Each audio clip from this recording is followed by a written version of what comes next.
Bonjour à tous et bonjour à toutes. Voilà, j'en attendais pas mieux. Voilà, je vous dis bonjour, vous me répondez. Voilà, très bien, gloire à Dieu. Bienvenue à tous, bienvenue à toutes, bienvenue aux habitués, bienvenue à ceux qui nous rendent visite. Vous êtes ici chez vous. Très heureux de vous revoir. En plus, cette nuit, on a pu dormir 1 heure de plus. J'espère que vous en avez profité. Parce que, en fait, vous savez quoi? Hier soir, je me suis posé la question. Vous savez, on dit toujours, une journée n'a que 24 heures. On a tous 24 heures dans une journée. Mais aujourd'hui, on avait 25 heures. 25 heures dans la même journée, ça n'arrive pas. Mais c'est arrivé aujourd'hui. Comment? C'est vrai. Je suis d'accord avec toi. Avec le décalage horaire, oui, c'est vrai. Mais voilà, parlons de nous. Donc 25 heures dans une même journée. Alors hier, je me suis posé la question, qu'est-ce que je vais faire de cette heure en plus? Parce que du coup, on a 1 heure en plus et on va choisir ce qu'on va en faire. Voilà, du coup, on peut dormir en plus, on peut prier 1 heure de plus, ou même en plus, voilà, peu importe si c'est pas 1 heure, mais on peut prier en plus, parce que souvent on manque de temps, mais là on a 1 heure de plus. Ou alors on peut travailler 1 heure de plus, ou on peut être en famille 1 heure de plus, vous comprenez? En fait, c'est vraiment une question à se poser. Alors peut-être que vous l'avez déjà utilisé votre heure de plus cette nuit, vous voyez ce que je veux dire? C'est très bien. Mais il faut quand même se poser la question, Seigneur, tu nous donnes une occasion. Qu'est-ce que je vais en faire? Donne-moi le discernement pour faire le bon choix, afin que mes heures, que mes jours, que mes années ne passent pas comme ça rapidement et que je me retourne en me disant mais qu'est-ce que j'ai fait de ma semaine? Qu'est-ce que j'ai fait de mon mois? Qu'est-ce que j'ai fait de l'année? Qu'est-ce que j'ai fait de ma vie? Et là, nous entrons dans un culte et nous voulons nous placer devant le Seigneur en disant Seigneur, je veux vivre ce culte comme une nouvelle occasion et une occasion unique de vivre quelque chose avec toi et avec mes frères et sœurs. Vous êtes d'accord avec ça? Ceux qui sont habitués, ici ou ailleurs, en fait, on vient à l'église tous les dimanches, ou presque tous les dimanches, donc c'est une habitude, mais plaçons-nous devant le Seigneur en disant à chaque fois, Seigneur, je veux que ce culte soit unique. Je ne veux pas juste répéter les mêmes gestes, les mêmes choses, juste par mécanisme, mais je veux, Seigneur, que ce culte soit frais, soit nouveau, et que ce soit pour toi une nouvelle occasion de faire quelque chose de nouveau dans ma vie et prendre de nouveaux engagements avec toi. Seigneur, que ce soit un jour unique. Amen. Je vous invite à vous lever si vous le voulez bien. J'inviterai même le groupe de louanges à venir devant déjà, si c'est OK pour vous. Donc, juste pour info, je mets un masque aujourd'hui parce que je suis cas contact avec ma famille, parce que ma maman est à la maison et elle a le Covid depuis hier. Donc là, on est loin, donc je peux l'enlever. Mais c'est juste pour vous informer. Voilà, mais prions ensemble, prions dans ce que je disais tout à l'heure. S'il vous plaît, prions dans ce vers quoi le Seigneur nous conduit. Quelque chose de nouveau, quelque chose de frais. Une occasion unique aujourd'hui. Aujourd'hui est spécial. Et c'est spécial parce que c'est une nouvelle occasion. Père éternel, merci pour ta présence. Merci parce que ta présence est réelle, parce qu'elle est fraîche, parce qu'elle est spéciale à chaque fois. Seigneur, tu nous proposes une eau fraîche, pas une eau croupie, Seigneur, pas une eau qui stagne depuis des années et des années et des années. Tu nous proposes une nourriture nouvelle, Seigneur. Pas de la vieille nourriture qui traîne dans un coin ou dans un placard depuis des années, périmée. Mais tu nous proposes une rencontre nouvelle, un culte nouveau, une adoration nouvelle, une salutation nouvelle. Seigneur, une prière nouvelle, un mouvement de l'esprit nouveau, une prédication fraîche et nouvelle. Tout est nouveau aujourd'hui, Seigneur. Alors merci de te manifester dans nos vies d'une façon toute spéciale. Nous-mêmes, nous voulons nous positionner, Seigneur, comme des hommes, des femmes, des enfants qui sont à l'écoute, comme la première fois. Souffle par ton esprit ce matin, dans ton église. Nous sommes ton église. Toutes les églises, c'est ton église. C'est toi qui bâtis ton église. Tu es ici chez toi, fais ce que tu veux, au nom puissant de Jésus. Si d'autres veulent élever la voix, faites-le tout simplement. Adressez-vous à Dieu dans ce même sens, tout simplement. Amen.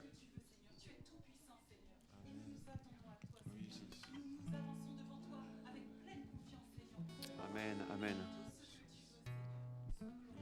Gloire à toi, Jésus, amen.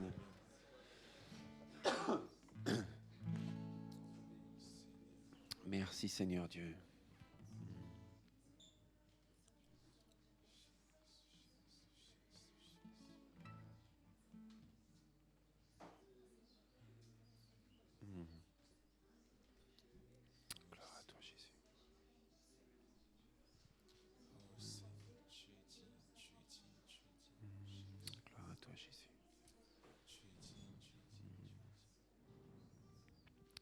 Que personne ne prenne ta place ce matin, Seigneur. Qu'aucune pensée, qu'aucune préoccupation, qu'aucun projet, qu'aucun programme ne prenne ta place.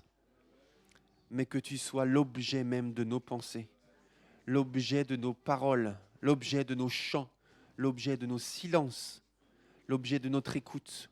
Que personne ne vienne prendre ta place ce matin. Que rien ne prenne ta place. Gloire à toi, Jésus. Merci, Éternel.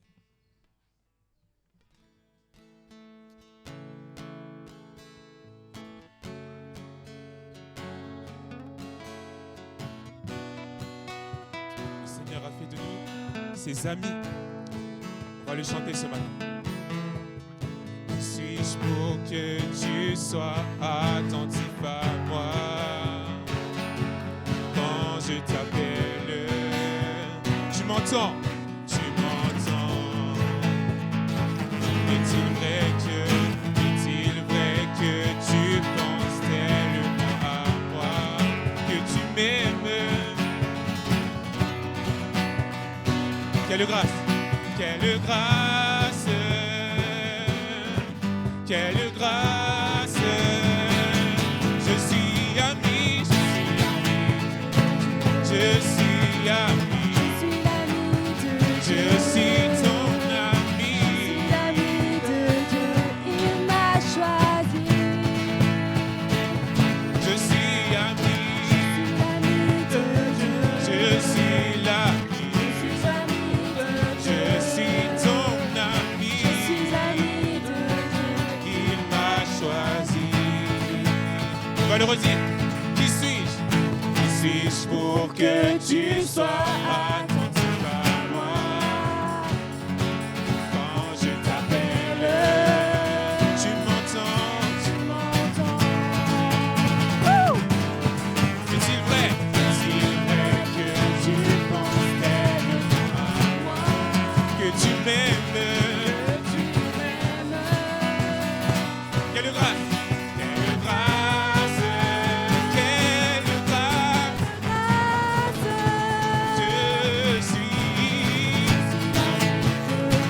Je suis l'ami, je suis ton ami. Est-ce que tu le crois? Je suis l'ami, je suis l'ami, je suis ton ami. Il m'a choisi. Dieu tout-puissant, Dieu tout-puissant, Dieu de gloire, oui, tu m'as choisi. Oh Dieu, Dieu tout-puissant, Dieu de gloire, oui, tu m'as choisi. On va le redire encore. Oh Dieu, oh Dieu, oh Dieu.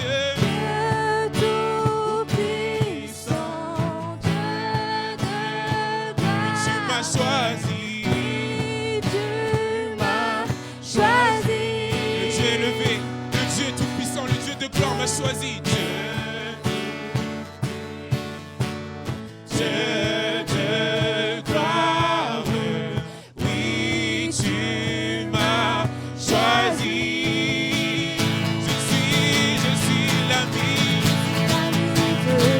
Je suis l'ami, je suis l'ami, je suis ton ami. Il m'a choisi. Je suis l'ami, je suis l'ami. Comme Abraham, je suis ton ami. Je suis l'ami de Dieu. Il m'a choisi. Encore une dernière fois. Je suis l'ami de Dieu. Je suis l'ami. Est-ce qu'on réalise cela? Je suis l'ami de Dieu. Il m'a choisi. Amen. Est-ce qu'on peut acclamer celui qui nous a choisis, le Dieu qui a fait de nous ses amis? Le Dieu qui a fait de nous ses amis. Il a dit, je ne vous appelle plus mes serviteurs, parce que les serviteurs ne savent pas ce que font leurs maîtres. Mais je vous appelle mes amis, parce que je vous ai informé ce qu'a fait mon Père. Amen. Est-ce qu'on est d'accord avec ça? Alléluia. Le Seigneur a fait de nous ses amis. Il a aussi fait de nous ses enfants. On va le chanter ce matin. Qu'on puisse vraiment prendre conscience de cela. Et qu'on ne croit pas que c'est une habitude, tout ce qu'on chante. Mais qu'on puisse vraiment prendre conscience comme si c'était la première fois qu'on le chantait. Amen. Tu m'as ébloui par tes mélodies. Tu m'entoures. Tu m'entoures. Un chant de délivrance.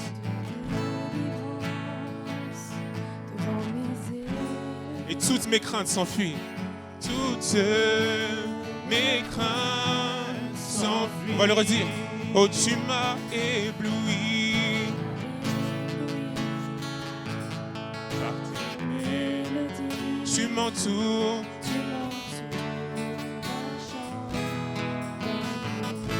Un chant de délivrance. Devant mes ennemis. Et toutes mes craintes s'enfuient. Je ne suis plus esclave de la peur. Quelle est ton identité? Enfant de Dieu. Je ne suis plus esclave de la peur. Je suis enfant de Dieu. Et avant ma naissance, tu m'avais choisi. Tu m'as appelé par ton nom. Par mon nom. Et tu m'as adopté. Je suis de ta famille. Ton sang coule dans mes veines. Oh, je ne suis plus esclave de la peur. Je suis enfant de Dieu. Je ne suis plus esclave de la peur. Je suis enfant de Dieu. Oh, oh, oh, oh, oh, oh, oh. Est-ce que tu es en train de chanter? Oh, oh, oh. Ensemble. Oh, oh, oh.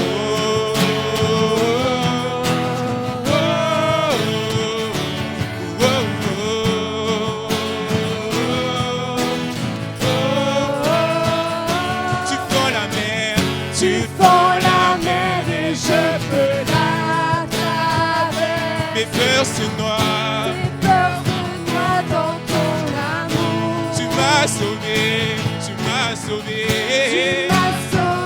alors je peux chanter. Je suis enfant de Dieu. Tu fends la mer, Dans la mer et je peux la traverser. Mes peurs se noient, Mes peurs se noient dans ton amour. Tu m'as sauvé, Tu m'as sauvé, alors je peux chanter. Je suis enfant de Dieu. Je suis enfant de Dieu. Je suis enfant de Dieu. Je suis enfant de Dieu. Enfant de Voilà mon Dieu. identité. Je suis enfant de Dieu. Enfant de Dieu. Oh, je ne suis plus esclave de la peur. Je suis enfant de Dieu. Oh, je ne suis plus esclave de la peur. suis Je suis enfant. Encore. Non, je ne suis plus. Je ne suis plus esclave de la peur. Il y a un besoin de proclamer son identité ce matin. Je suis.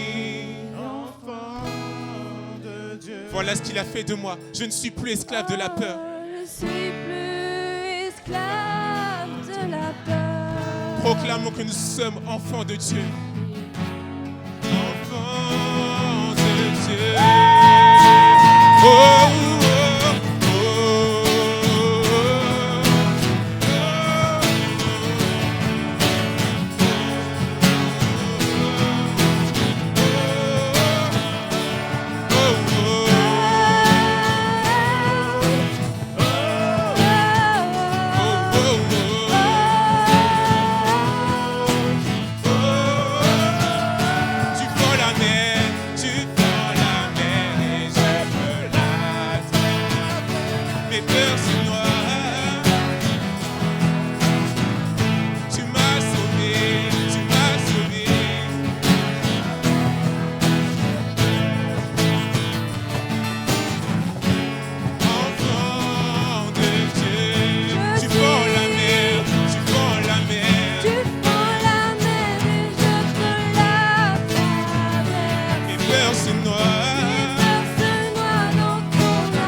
je suis enfant de Dieu, Je suis enfant de Dieu. Alléluia, alléluia. Est-ce que tu peux acclamer celui qui a fait de toi l'enfant de Dieu? Alléluia. Ce matin, il y a un besoin de proclamer notre identité. Est-ce que vous êtes d'accord avec ça? Il y a un besoin de proclamer notre identité. Nous ne le disons pas par habitude. Peut-être ça fait 20 ans, 30 ans, 10 ans que nous sommes au Seigneur. Mais nous ne le disons pas par habitude, nous le disons parce que c'est une réalité que nous vivons chaque jour. Parce que les enfants de Dieu sont conduits par l'Esprit de Dieu. Et que nous sommes conduits par l'Esprit de Dieu ce matin à le louer, à proclamer Abba Père. Abba Père. Oh, que nous puissions encore élever nos voix ce matin. Que nous puissions élever nos voix vers Dieu, vers notre Père. Notre papa d'amour, je suis enfant de Dieu. Alléluia. Élevons la voix vers Dieu.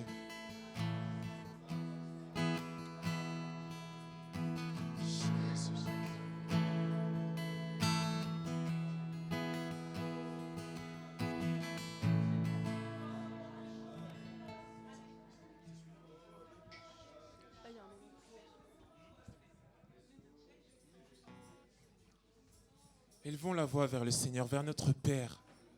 Nous sommes enfants de Dieu. Seigneur, merci parce que tu as fait de moi ton enfant. Seigneur, je ne méritais rien, Seigneur. J'étais loin de toi, Seigneur, mon Dieu. Mais tu m'as ébloui par tes mélodies. Tu m'as entouré d'un chant d'amour, Seigneur, alors que je manquais d'amour. Tu m'as montré, Seigneur, à quel point tu étais un grand Dieu. Et un grand Dieu, pas seulement un grand Dieu puissant, mais aussi un grand Dieu d'amour. Tu es amour. Ce n'est pas seulement un nom, ce n'est pas seulement une qualité, mais tu es amour, Seigneur. Alléluia. Alléluia. Élevons nos voix vers le Seigneur. Disons merci simplement, parce que nous sommes enfants de Dieu. Alléluia, Jésus.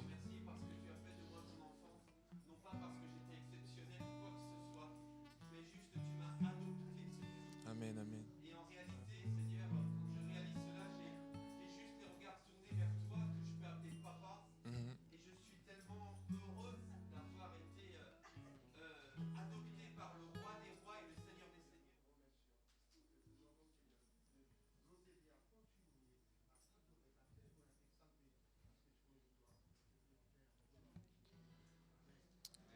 Amen. Alléluia. Nous allons chanter encore l'amour de Dieu. Prendre un dernier chant avant de passer à la prédication. Ce chant qui dit que nous sommes sauvés par grâce. Parce que nous avons un Père d'amour qui a fait de nous ses amis, qui a fait de nous ses enfants, qui nous a aussi sauvés. Amen. Si vous voulez, vous pouvez vous lever pour chanter ce chant avec nous. Quand j'invoque ton nom, tu réponds. Quand je tombe, tu es là près de moi. Car tu m'as délivré. Car tu m'as délivré des ténèbres Et ancré dans l'espoir de ta vie. encore quand j'invoque. Quand j'invoque ton nom, Tu réponds. Et quand je tombe, Seigneur, quand je tombe, tu es là près de moi. Car tu m'as délivré. car tu m'as délivré des ténèbres Et ancré dans l'espoir de ta vie. et sauvé par grâce, oui, je suis libre. Et pour toi je vis. Oh, oh, quel amour immense et insondable. Oh, quel espoir certain et incomparable. J'étais perdu, tu m'as donné la vie.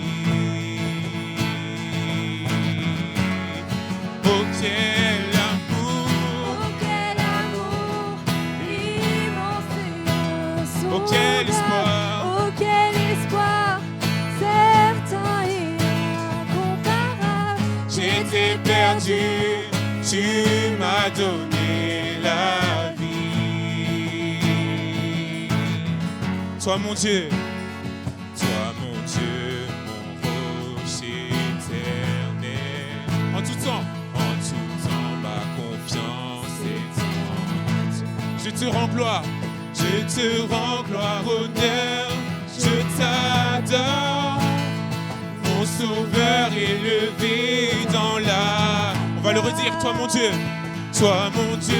mon rocher éternel. En tout temps, ma confiance est en toi. Je te rends gloire, Seigneur, je te rends gloire, honneur. Je t'adore.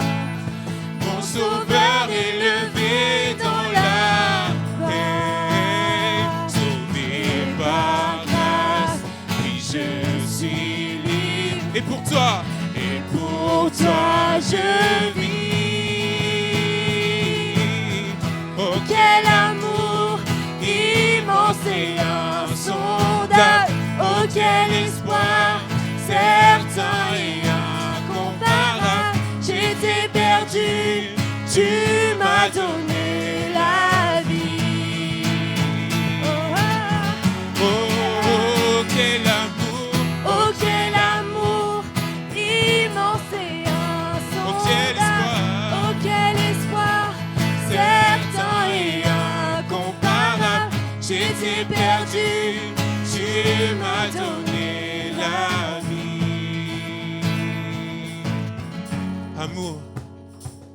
Amour venu sauver ma vie. Oh merci, j'étais aveugle, maintenant je vois. Je te vois. Encore amour venu sauver ma vie. Oh merci, j'étais aveugle, maintenant je vois. Seigneur, je te vois, Je te vois, je te vois. Oh quel amour, Oh quel amour immense et insondable. Oh quel espoir certain et incomparable. J'étais perdu, tu m'as donné la vie. une dernière fois. Oh quel amour, Oh quel amour immense et insondable. Oh quel espoir certain et incomparable. J'étais perdu, tu m'as donné la vie. Alléluia. Alléluia, Jésus. Merci parce que tu m'as donné la vie. Oui, nous pouvons acclamer Dieu parce que c'est lui qui a réalisé ce sacrifice pour nous. Il s'est sacrifié à la croix pour nous. Quelle preuve d'amour. Quelle preuve d'amour. La plus grande preuve d'amour, c'est de donner sa vie pour ses amis. Et il l'a fait pour nous. Ce n'est pas juste un amour en parole, mais c'est un amour qui a été matérialisé. Il s'est incarné pour nous. Et il s'est sacrifié pour nous. Alléluia, Jésus. Merci pour cet amour insondable. Merci, Jésus. Merci, Jésus. En échange de la joie qui lui était réservée, il a souffert la croix en méprisant la honte qui s'y attachait. Et il s'est assis à la droite du trône de Dieu. Amen. Amen. Hébreux 12. Parce qu'en fait,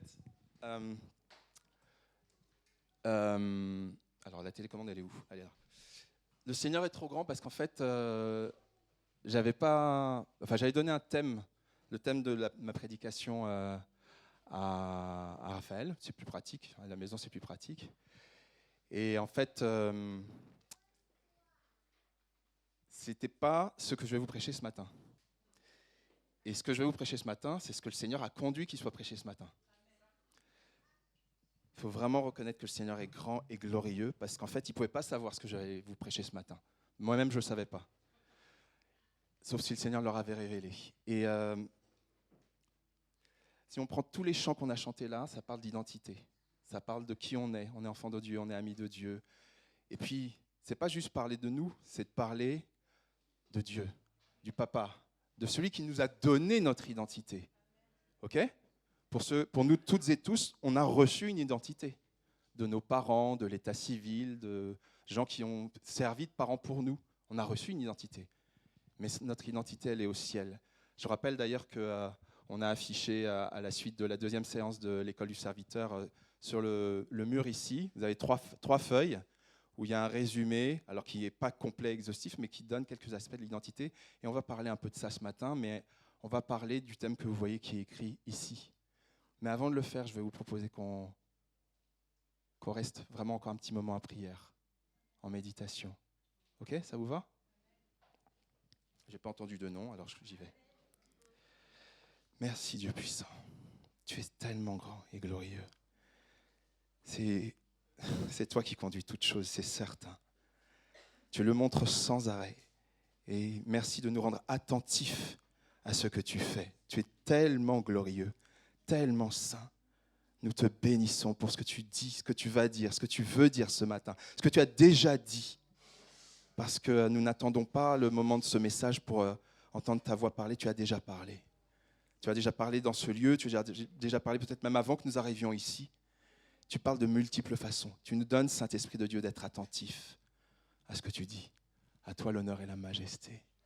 Amen. Le Seigneur est grand et très très grand. J'ai presque envie de dire que ça en fait. J'ai un souvenir en fait quelque chose qui m'est remonté à l'occasion de la préparation de ce message. Il y a des années de ça, il y a bien des années de ça, en fait, j'avais participé à un jeu télévisé. Ouais, j'avais que ça à faire, je trouvais ça marrant. Et c'était avec un animateur que j'avais trouvé très prétentieux, en fait. Il ne parlait pas aux gens, il venait dans la salle, on était une centaine, hein, un peu comme ici, quoi. Et puis il arrivait, il disait rien à personne, il faisait son truc et puis il partait. Je l'avais trouvé un petit peu prétentieux, un peu hautain, il n'y avait pas de rapport avec les gens, il n'y avait pas de contact. Et quand on est à la télé, je ne sais pas si vous avez déjà été... Qu'est-ce qui a déjà été une émission de télé? Ouais, d'accord, voilà. Mais en général, il y a un chauffeur de salle, il y a une ambiance, il y a quelque chose qui est sympa, un truc qui est chaleureux. Lui, pas du tout. Pas du tout, du tout. Et dans mon esprit, je l'avais un petit peu jugé. Parce qu'en plus, j'avais été à d'autres émissions de télé. J'avais été à une émission avec Nagui. Vous voyez qui c'est, Nagui? N'oubliez pas les paroles. Lui, il est nature. Hein. Comme vous voyez à la télé, il est pareil en réel, en fait. Il met de l'ambiance, il est sympa, il raconte des blagues. Enfin, voilà, à l'époque. Je ne sais pas maintenant, mais voilà. Et moi, j'avais vu cet animateur. Je me suis dit, mais il a la grosse tête, en fait. Il se prend pour qui, en fait? Je l'avais jugé dans mon cœur. Je demande pardon, mais je l'avais jugé un petit peu. Mais je ne sais pas, peut-être qu'il était préoccupé, tout simplement. Il était peut-être concentré, il était peut-être malade, il avait peut-être quelque chose d'autre qui le préoccupait. Hein. C'est possible aussi. Hein. Mais pour moi, il avait juste la grosse tête. Et je me suis dit, mais lui, la reconnaissance, la gloire, tout ça, ça lui réussit pas, en fait. Hein. Voilà. Mais je pense qu'il n'y a pas grand monde à qui ça réussit, la gloire, en fait. Hein. D'être devant, vous voyez, d'être starifié, etc., etc. Je ne vais pas trop développer ça, mais c'est vrai que ça m'a fait un peu réfléchir. Et comme le thème, c'est sur la gloire et l'identité, vous allez vous en rendre compte tout à l'heure, je vais vous proposer qu'on prenne un texte qui va nous parler de la gloire éternelle, la gloire qui n'est pas médiatique, qui n'est pas juste quelque chose qui passe comme ça. On va prendre Romains, je crois que je l'ai noté. Bon, vous allez quand même prendre Romains 8, s'il vous plaît. Romains 8, versets 16 à 19. J'espère que ce n'est pas trop petit, mais pour ceux qui n'ont pas de Bible ou qui préfèrent regarder sur l'écran, voilà, Romains 8, 16 à 19. C'est tout le passage qu'on va prendre. Je vais vous proposer qu'on le lise, s'il vous plaît. Est-ce qu'on peut le lire? Alors, c'est vrai qu'on a différentes versions, mais je vais vous proposer qu'on le lise à haute voix. Moi, j'ai la version du Semeur. Je crois que c'est ce que j'ai affiché, d'ailleurs. On peut lire, d'ailleurs, ce qui est écrit. Ce sera comme ça, on sera en harmonie. L'Esprit Saint, est-ce qu'on peut le dire ensemble, s'il vous plaît?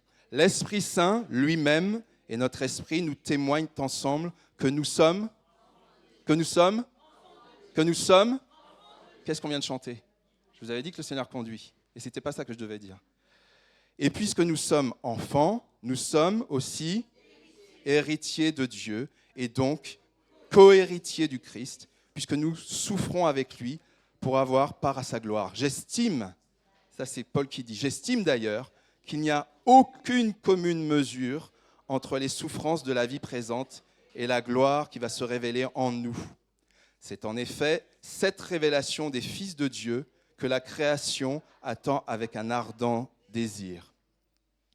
Alors ce matin, on va se concentrer sur la gloire de Dieu. Il y a un moment, il est parlé de la gloire de Dieu. Il dit beaucoup de choses. Il parlait de nous, notre identité, etc. Merci Thévin. Il est parlé de beaucoup de choses. Et là, on va se concentrer vraiment sur la gloire. Alors, que tu sois sûr d'être un enfant de Dieu, que tu te poses des questions, que tu t'en fiches d'être un enfant de Dieu ou pas. Je ne dis pas forcément pour les gens ici, peut-être sur YouTube, j'en sais rien, ou peut-être ici, j'en sais rien. Que tu sois submergé par la souffrance, ou que tu sois entouré de gens qui souffrent. Écoute bien. Et en tout cas, sois bienvenu et demande-toi vraiment si tu es prêt pour la gloire. Le but de ça va être de parler de la gloire de Dieu ce matin. Alors on va prendre ce texte, on va essayer de rester collé sur le texte. On va aller à droite, à gauche de temps en temps, mais on va essayer de rester sur le texte. Il est dit en premier, l'Esprit de Dieu, l'Esprit Saint lui-même et notre esprit nous rendent témoignage ensemble que nous sommes enfants de Dieu. Et après, ça parle d'héritier et de co-héritier. Ce passage parle beaucoup d'enfance et d'héritage. Et en fait, c'est deux aspects sur lesquels on va s'arrêter ce matin. Parce que, on les a vus mardi dernier d'ailleurs, non, il y a 2 semaines déjà maintenant, oui. 2 semaines à l'école du serviteur. Et moi, il y a quelque chose qui m'a titillé un petit peu dans ce passage, c'est que notre identité d'enfant de Dieu, en fait, il fait un lien entre notre identité d'enfant de Dieu et de co-héritier en Dieu. Je vais essayer d'expliquer un petit peu ce que ça peut vouloir dire. Avec le fait de partager les souffrances de Christ. Tu dis, ouais, mais c'est une bonne nouvelle d'être un enfant de Dieu et co-héritier de Dieu, et après ça te parle de souffrance. Pourquoi? Alors la question c'est qui est concerné par ce verset? On parle de qui? On parle des enfants de Dieu. C'est qui les enfants de Dieu selon la parole de Dieu? Selon la Bible, si je vous demande. C'est qui les enfants de Dieu?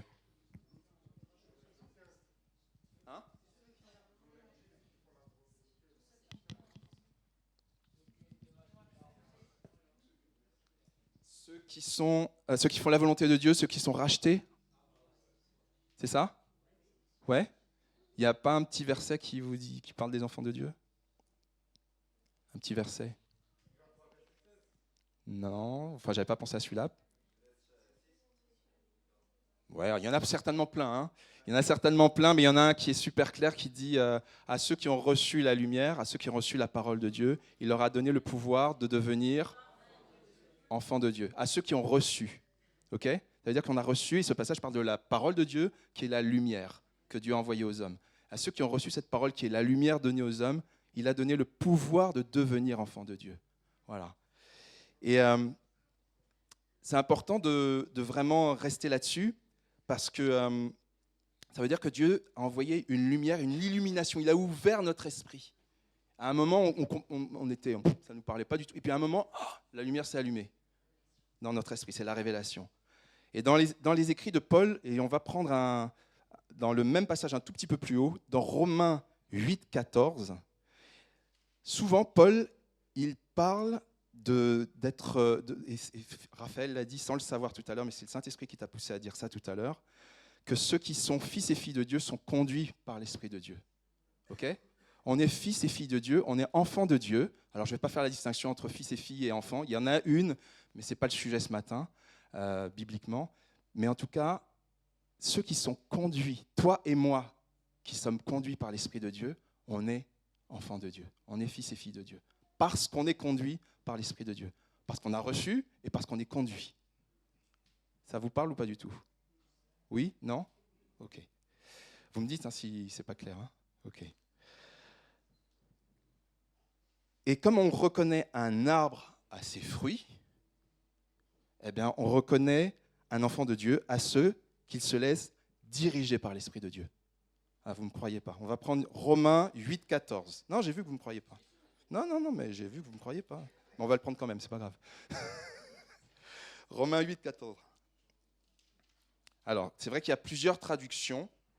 Je vais vous lire plusieurs traductions que vous avez peut-être. Je trouvais ça tellement fort. Tous ceux, parole de vie, tous ceux que l'Esprit de Dieu conduit sont enfants de Dieu. Ou alors une autre version, c'est ceux qui sont conduits par l'Esprit de Dieu sont fils de Dieu. Fils et filles, hein, c'est un générique. Il n'y a pas de neutre en français. Hein, okay ? Tous ceux qui sont conduits par l'Esprit de Dieu sont enfants de Dieu. Et ma petite préférée, je l'ai gardée pour la fin, c'est ceux qui se laissent diriger par l'Esprit de Dieu sont fils de Dieu. Ça, c'est la parole vivante. Ceux qui se laissent diriger par l'Esprit de Dieu, ceux qui se laissent diriger, ce pas ceux qui résistent, pas ceux qui s'en fichent, pas ceux qui ont peur, ceux qui se laissent diriger. Ils sont pleinement, je me permets juste de rajouter ça, parce qu'en vérité, on est déjà enfant de Dieu, mais c'est vraiment dans le sens complet. C'est ça que ça veut dire.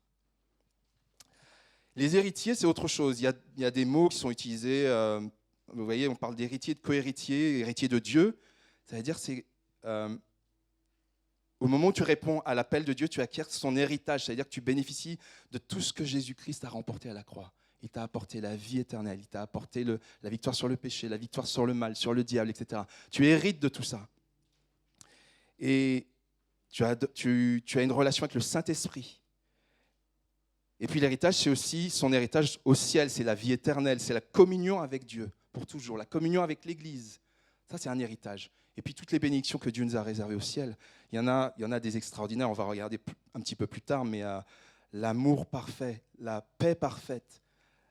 Le Seigneur va nous révéler des choses, il va nous donner des récompenses par rapport aux œuvres qu'on a. On n'en parle pas souvent des récompenses, mais le Seigneur nous promet des récompenses par rapport aux choses qu'on a faites sur cette terre. Donc ça fait partie de notre héritage. C'est une bonne nouvelle, non ? Non ? Moi, je suis super excité, hein, ça ne se voit pas, mais moi, je trouve ça génial. Hein. Je pense que vous aussi. Et la dimension du co-héritier, ça souligne autre chose. Co-héritier, si on relit le passage, d'ailleurs, c'était Romains 8, 16, 17 même. Co-héritier de Christ, à la fin du verset, co-héritier de Christ, si toutefois nous souffrons avec lui, afin de prendre part à sa gloire. Ça fait un petit peu, ça pique un peu, ça. Ça pique un peu. Si toutefois nous prenons part à ses souffrances. Il y a une dimension de bénédiction avec Dieu, de se réjouir, d'avoir les mêmes joies que le Seigneur, parce que quand on marche avec lui, au bout d'un moment, on finit par avoir les mêmes joies que lui. On se réjouit des mêmes choses et on déteste les mêmes choses. On rejette les mêmes choses. Oui ou non ? Au fur et à mesure, plus on avance avec le Seigneur, plus on finit par lui ressembler. Son caractère s'imprègne en nous. Et ça fait partie de notre héritage. Mais il y a aussi des fois des choses qui sont des fardeaux pour le Seigneur, des fardeaux pour Dieu, des des peines qu'il a. Il se dit, mais moi j'aimerais tellement que telle personne se convertisse. J'aimerais tellement que dans tel pays il y ait la paix.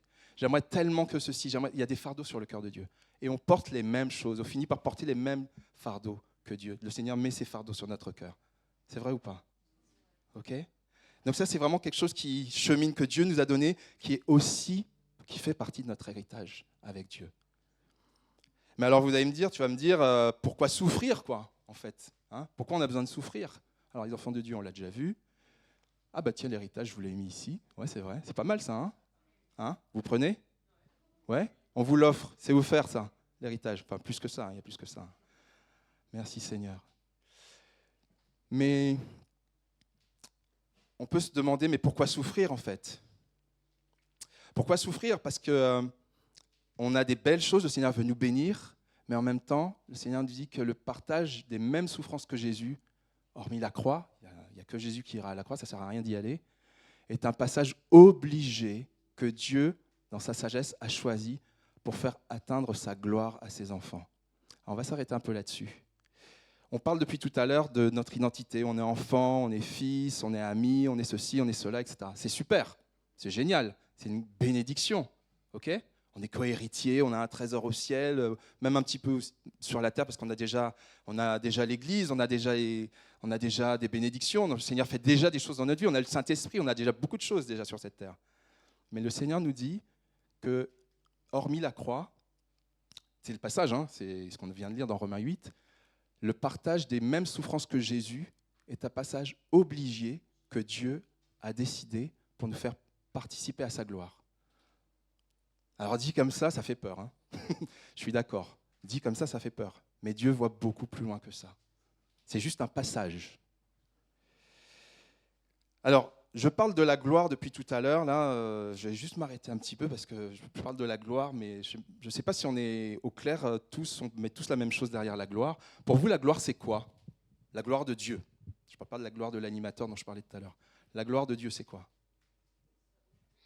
C'est ça? Sa bonté? C'est d'être victorieux? Sa victoire? Sa majesté? Son amour, sa toute-puissance, sa beauté, son rayonnement. Bibliquement, hein, tout ce que vous dites, il y a plein de choses effectivement qui sont dans la Bible, mais bibliquement, c'est quoi? Quand on regarde les passages qui parlent de la gloire de Dieu, c'est quoi? C'est un petit... Sa présence, ouais. Ok. C'est un... Ah, c'est intéressant ça. C'est un poids. D'accord. Non, mais en fait, il a raison, on va y venir. C'est la nuée, oui, la nuée, la présence de Dieu, la gloire de Dieu avec Moïse, Israël, la lumière, la nuée, etc. Ok, super. Alors, je ne vais pas vous donner les versets, il y en a plein. Si vous avez besoin des références, je vous donnerai les références. Tout ce que je vous dis, c'est fondé sur la parole, je n'ai pas inventé. Il y a une différence entre, je crois que j'ai fait un petit tableau pour ça, entre, voilà, la gloire de Dieu, c'est quoi au fait? Il y a une différence entre ce qu'on appelle les Écritures, chez les Juifs, ou l'Ancien Testament, et puis l'Évangile, ou le Nouveau Testament. Il y a, on va voir la colonne de gauche, le kavod. Kavod, c'est un mot hébreu qui veut dire le poids. Voilà, ça veut dire le poids. Ça veut dire la lourdeur. La première fois qu'il est parlé comment dirais-je, de la gloire de Dieu dans la Bible, il est parlé de quelque chose de lourd. C'est bizarre ça. La gloire, quelque chose de lourd, ça veut dire quoi en fait? Ça veut dire en gros que quand la présence de Dieu est là, il y a quelque chose qui s'impose à nous. Il y a quelque chose, c'est vraiment, ça remplit l'atmosphère, c'est indescriptible. On l'a vécu, moi je me rappellerai toujours de ça, on l'a vécu dans un culte il y a des années de ça. On était tous là, on était prosternés, on était à genoux, parce qu'on sentait la présence de Dieu qui venait sur nous. Quand il y a la présence de Dieu quelque part, c'est pas anodin. C'est pas genre ah, t'es là, toi, au fait non. Il y a vraiment quelque chose qui se passe. Il y a une solennité, il y a un respect, il y a un amour, il y a presque une crainte, en fait. Il y a la crainte de Dieu, c'est bien la crainte de Dieu, en fait. Il ne faut pas avoir peur de la crainte. C'est bizarre comme phrase. Il ne faut pas avoir peur de la crainte. Non, la crainte, c'est bien, parce que c'est le respect qu'on a pour Dieu. C'est qu'on ne fera pas n'importe quoi, on va prendre le temps de l'écouter, etc. La gloire de Dieu, c'est aussi la richesse. Il y a des versets, notamment concernant Jacob, par rapport à ça. Le mot qui est utilisé pour la richesse de Jacob, c'est kavod, c'est-à-dire ce mot dont on est en train de parler, la gloire. La gloire de Dieu, c'est dans l'Ancien Testament, c'est cette situation que Dieu a donnée à Joseph, une situation un petit peu particulière auprès de Pharaon. Voilà, il y a toute une liste, je ne vais pas tout développer, mais il y a un point en particulier sur lequel je voudrais m'arrêter, c'est l'éclat. La gloire de Dieu va avec sa lumière, une lumière extraordinaire. La gloire de Dieu, quand on dit la gloire de Dieu, il y a un rayonnement, il y a quelque chose qui... On parlait d'illumination, il y a quelque chose d'extraordinaire en fait. C'est ça la gloire de Dieu. C'est pas juste la gloire comme ça, non, c'est quelque chose qui remplit. C'est imposant, c'est beau, c'est très très beau. Et puis dans le Nouveau Testament, il y a aussi l'éclat. Et là, on parle plus quand on dit gloire, on parle d'opinion, on parle de réputation, on parle d'honneur, on parle de révélation. Quand Dieu se révèle à Paul sur le chemin de Damas, quand Dieu se révèle à Jean, quand il lui donne l'Apocalypse, ça c'est la gloire. Il est parlé beaucoup de la gloire dans l'Apocalypse, il est parlé de la gloire partout dans la Bible, mais quand il est parlé de la gloire, c'est vraiment cette dimension de révélation, de majesté, de perfection. C'est ça la gloire. C'est plein d'autres choses certainement, peut-être que vous allez compléter la liste, mais bibliquement en tout cas, on peut déjà dire ça. Mais le plus fort en fait, c'est pas que Dieu veut juste nous en mettre plein la vue, c'est pas juste qu'il veut nous subjuguer, parce que ça déjà c'est énorme. C'est déjà énorme que Dieu il nous remplit comme ça. Mais c'est que le mot kabod, le mot gloire dans la Bible, il veut dire autre chose. Moi j'ai découvert ça, j'ai trouvé ça mais incroyable. C'est que ça veut dire aussi l'âme, le cœur, l'esprit. C'est-à-dire la partie intérieure. Ça veut dire que quand Dieu dit « je veux te révéler ma gloire, je te révélerai ma gloire », c'est dit plein de fois dans la Bible, je te révélerai ma gloire, révèle-moi ta gloire, etc., etc. Ça veut dire révèle-moi ton âme, révèle-moi ton cœur, révèle-moi ton intérieur. Parce que Dieu veut faire un cœur à cœur avec toi et avec moi. Ok ? Donc il faut qu'on soit prêt pour la gloire, parce que c'est ça la gloire. C'est de vivre ce cœur à cœur avec Dieu, dans la sainteté. Ok ? Et on est tous invités à ça. Il n'y a personne qui est exclu. Personne. Ne nous laissons pas condamner. Réglons nos affaires et acceptons la grâce de Dieu. Alors on vient de voir qu'en raison de notre identité nouvelle, on a parlé beaucoup d'identité, la souffrance est un passage obligé pour partager la gloire de Dieu sur terre, mais surtout dans l'éternité, pour le ciel. Mais Dieu a un plan qui va bien au-delà de notre petite vie. Oui, oui. Le Seigneur a un plan qui va bien au-delà de notre petite vie. Parce qu'en fait, le Seigneur, il a un plan XXL. En route pour une gloire XXL. Là, on va s'arrêter sur les versets 18 et 19. Je vais demander à quelqu'un de lire. Est-ce qu'il y a un micro qui peut circuler, s'il vous plaît ? Ouais, merci Philippe. Est-ce qu'il y a quelqu'un qui peut lire les versets 18 et 19, s'il vous plaît, avec le micro ?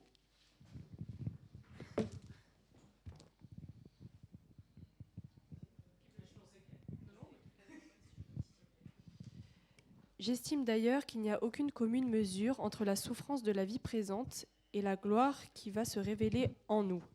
En effet, la création attend avec un ardent désir la révélation des fils de Dieu. Merci. Extraordinaire. Merci Louise. La gloire de Dieu, elle est immense. J'arrête pas de vous le dire depuis tout à l'heure, c'est quelque chose qui est rempli. C'est quelque chose qui est imposant. Attention au micro pour qu'il ne tombe pas. Ouais. C'est quelque chose qui est imposant. C'est quelque chose qui surpasse, tu viens de le lire, tu l'as lu, tu as dit, j'estime d'ailleurs qu'il n'y a aucune commune mesure entre les souffrances actuelles qu'on vit tous, ok ? Croyants, pas croyants, chrétiens, pas chrétiens, tout le monde souffre, ok ? On est d'accord ? Il n'y a aucune commune mesure entre les souffrances qu'on vit tous et la gloire de Dieu. La gloire est tellement plus grande en fait, la gloire de Dieu, parce qu'on la vit déjà ici. Parce qu'à la limite, on pourrait se dire, oui, c'est des belles paroles, c'est quand on sera mort, ouais, mais on la vit déjà ici. C'est juste un apéritif, c'est juste un aperçu. Ok ? La parole de Dieu parle des arts de l'esprit ou d'un acompte, c'est-à-dire qu'il nous donne l'esprit de Dieu comme un acompte. C'est pour démarrer, mais il y a tellement plus après. Donc, dès maintenant jusqu'à son retour, la gloire que Dieu nous révèle en nous surpasse infiniment les souffrances actuelles. D'ailleurs, la gloire de Dieu, la présence de Dieu, je crois que Erika, tu as parlé de présence tout à l'heure, la présence de Dieu nous aide à traverser bien des épreuves. Oui ou non? Oui ou non? Ah ben, y en a qui disent non, soit. J'espère que tu l'expérimenteras. C'est clair, le Seigneur veut révéler sa gloire qui est sans comparaison, sans commune mesure avec les souffrances qu'on vit tous. Et Paul, il en connaît un rayon en domaine de souffrance. Hein. C'est Paul qui écrit ça. Lui, il a été torturé, en prison, il a vécu des naufrages, il a été rejeté, humilié, etc., etc., etc. Comme l'Église persécutée l'est d'ailleurs. Comme peut-être nous, dans nos vies, à cause de notre foi, on l'est aussi. Ok ? Des fois, on s'expose, on est exposé à la persécution, à l'agression, à la souffrance, parce qu'on est simplement enfant de Dieu. Mais le Seigneur est avec nous. Le Seigneur nous fortifie. Sa présence est là, sa gloire est là. Amen.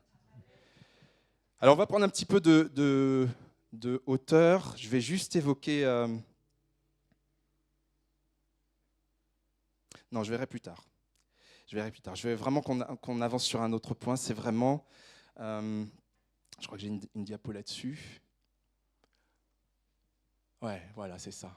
Un scoop. En fait, tu viens de lire le passage, Louise, où tu parles de la création attend avec un ardent désir la révélation des fils de l'homme. D'accord ? La création, c'est-à-dire l'humanité, pour faire simple, on pourrait dire la nature aussi, hein, mais ce matin, on va dire l'humanité, c'est déjà pas mal. Hein. L'humanité attend avec un ardent désir, comme ce bonhomme-là, ce monsieur-là, au bord d'un... Voilà, il est dans un désert, au bord de... Est-ce que c'est une vraie source? Est-ce que c'est un mirage? On ne sait pas. Hein, mais en tout cas, il a soif. Il a ardemment soif. Et le monde dans lequel nous sommes a ardemment soif de Dieu, paradoxalement. En vérité, ils ne savent pas que c'est Dieu dont ils ont soif. Mais en vérité, nous, on peut leur dire que c'est Dieu. Parce que le Seigneur a désaltéré notre soif. Ou il est en train de le faire. OK ?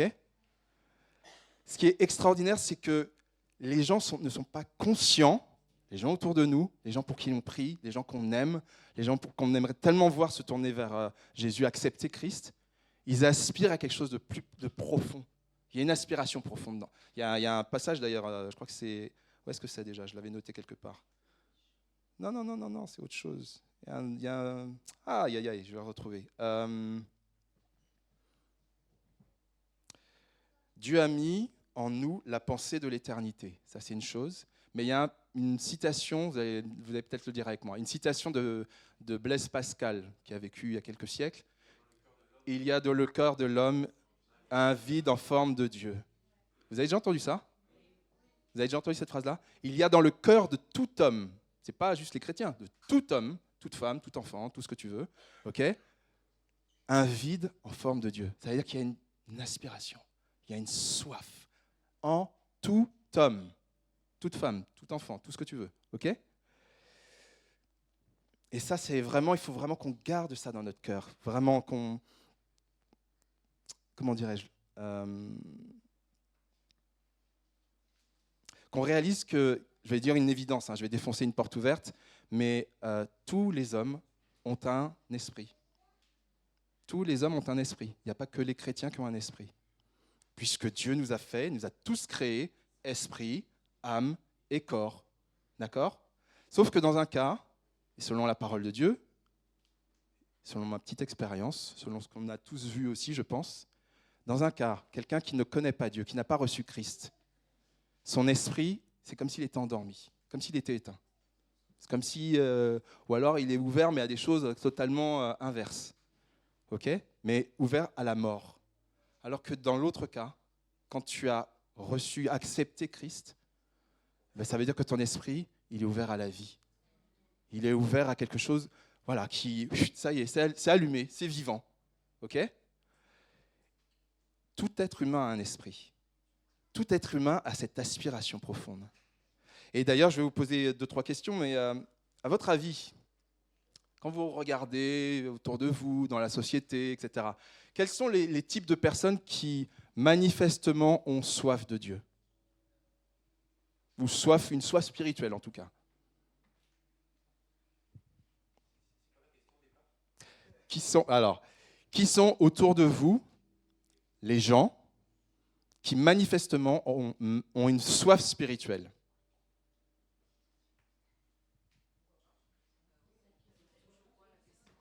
Comment tu dis?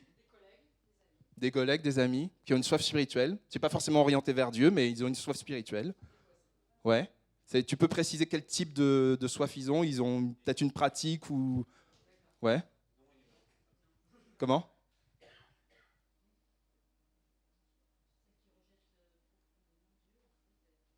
Ouais. Des gens qui rejettent Dieu, ils ont une soif spirituelle? Ils cherchent le bien-être? Ouais.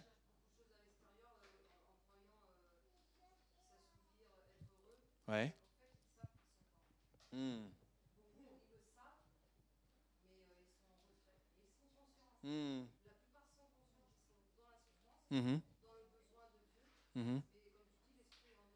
Mhm.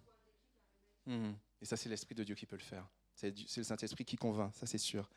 Ok, c'est intéressant. Il y a des personnes voilà, qui sont comme tout le monde, entre guillemets, hein, dans notre société. Beaucoup de gens qui sont athées, agnostiques, qui ne savent pas trop, ils ont une culture, ils ne savent pas trop où ils en sont.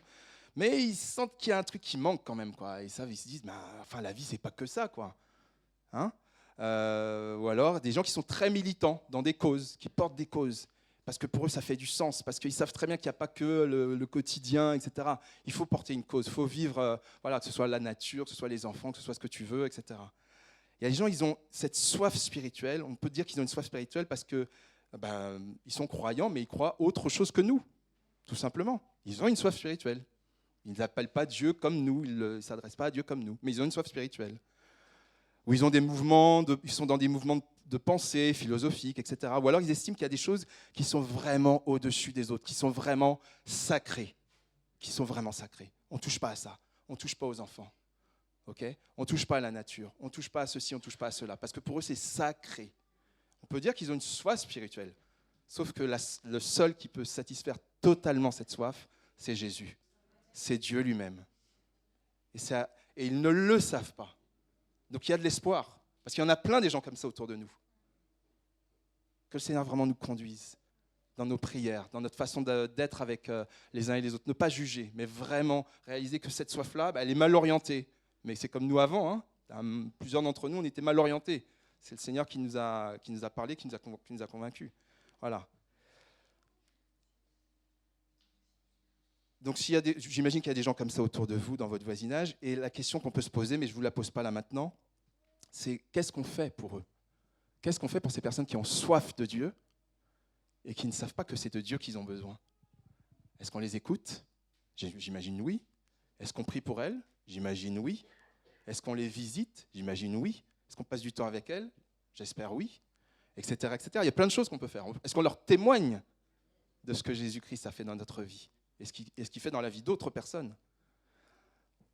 Est-ce qu'on les accompagne? Est-ce qu'on les met en relation avec d'autres chrétiens? Est-ce qu'on leur dit, tiens, mais écoute, moi je te propose, viens avec moi à la réunion de prière. Viens avec moi au culte ce matin. Plusieurs d'entre nous le font. Mais faisons-le, continuons à le faire. Ces gens ont soif de Dieu. Ah ben voilà, le verset, le passage que je cherchais, il était ici. Ils ont soif de Dieu parce que Dieu a mis dans le cœur de l'homme la pensée de l'éternité. C'est écrit dans l'Ecclésiaste. Depuis tout à l'heure, on parle d'identité, on parle de gloire. La création attend avec un ardent désir la révélation des fils de Dieu. Et ce qui est incroyable, c'est que Dieu a choisi de passer par toi, par toi, par toi, par toi, par moi, par nous, tous les chrétiens de par le monde, pour révéler aux hommes sur cette terre et pour l'éternité la gloire dont je vous parlais tout à l'heure. C'est par nous que Dieu veut passer. Est-ce que c'est lisible là? C'est pas trop petit? Ça va? Ok.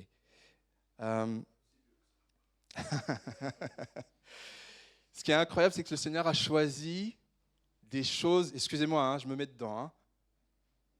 Dans 1 Corinthiens, il est dit que Dieu a choisi les choses folles de ce monde pour confondre les sages. Ok? Les choses folles, c'est toi et moi. Ça ne fait pas plaisir d'entendre ça. Mais nous, on est les choses folles. Parce qu'en fait, qu'est-ce qu'on est? Qu'est-ce qu'on est en fait? Mais Dieu passe malgré tout par nous pour bénir. Parce que c'est l'Esprit de Dieu qui agit au travers de nous. Ce n'est pas nous. Nous, on est des canaux. Nous, on accepte de dire oui. OK? Et puis, on ouvre notre cœur. Et Jésus l'a dit une fois à ses disciples, il a dit « Celui qui manifeste la gloire de mon Père, ceux qui manifestent la gloire de mon Père, c'est que vous portiez beaucoup de fruits, vous serez alors mes disciples. » Je redis la phrase. Ceux qui manifestent la gloire de mon Père, c'est que vous portiez, ceux qui manifestent la gloire de mon Père. OK? C'est pas Pagnol, hein? Ça, c'est la gloire de mon Père, c'est un autre. D'accord? C'était juste pour vous réveiller. Voilà, le château de ma mère. Voilà. Ceux qui manifestent la gloire de mon Père, c'est que vous portiez beaucoup de fruits. Ça glorifie Dieu qu'on porte beaucoup de fruits. Et Jésus ajoute, vous serez alors vraiment mes disciples. Il a dit vraiment. Parce qu'il y a une différence entre vraiment et pas vraiment, en fait. C'est intéressant. Okay? Qui veut être vraiment un disciple de Dieu, un disciple de Jésus-Christ? Qui veut continuer, qui veut persévérer, qui veut grandir dans cette dimension de disciple? C'est ça qu'il nous dit. Celui qui manifeste la gloire de mon Père. Donc, je vous ai parlé de la gloire en long, en large et en travers depuis tout à l'heure. Vous avez quelques éléments, je peux vous envoyer mes notes, mes slides, ce que vous voulez, pour continuer à méditer là-dessus. Mais celui qui manifeste la gloire de mon Père, c'est que vous portiez beaucoup de fruits. Mais quels fruits? C'est quoi le fruit? Le fruit de l'esprit. Bon, pour ceux qui ont besoin de la référence, Galates 5, 22. Voilà, vous lisez, il y a tout dedans. Galates 5, 22, c'est ça le fruit de l'esprit. Il y a plein d'autres passages qui parlent du fruit, mais c'est l'un des plus clairs, effectivement. Le fruit de l'esprit. C'est ça qui intéresse Dieu. Le fruit sur les arbres, ça va passer. Hein. Le fruit de nos revenus, ça va passer un jour. Mais ce qui va durer éternellement, c'est le fruit de l'esprit. Ça va durer. Et Dieu a choisi de passer par toi et moi, nous tous, les choses folles de ce monde pour confondre les sages et pour manifester, révéler la gloire de Dieu à toute la création, à toute l'humanité. Il a choisi de passer par toi et par moi. Je vais vous donner quelques exemples. Je ne sais pas si ça vous interpelle, ça vous parle, vous le saviez tout ça là? C'était clair? Première colonne. Dans la Bible, il faut que je me rapproche parce que je ne vois pas bien. Dans la Bible, la gloire de Dieu est éclat et le Seigneur choisit de passer par nous pour révéler l'éclat de sa personne. Ok? C'est comme ça que ça se lit.